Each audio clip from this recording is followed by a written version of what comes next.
පැතියෝ කොහොමද? ජය.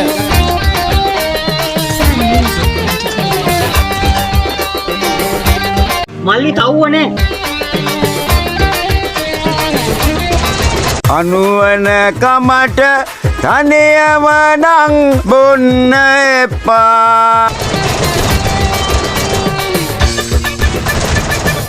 උඹලට කියන්නේ විපතක් වෙලා තියෙන්නේ hina වෙන්න විතරක් පුරුදු වෙන්න එපා.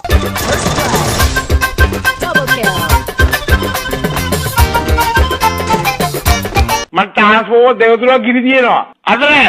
මං මාර කැරියෙක්. මේ මන් දන්නේ යනවා දැන් මං හිතන්නේ අද හෙටත් යනවා ප්‍රතිඵලයක් නැහැ. මං කිව්වනේ මෙහෙම වෙයි කියලා ඇහුවා. ඇත්තටම කලින් කිව්වද? අතේ වේදනා කල්වලා විඳින් මුට්ටිය උඹලා ටේප් කරගනින් බං අවුලන්නේ. උඹලා ටේප් කරගනින්. රත්නම්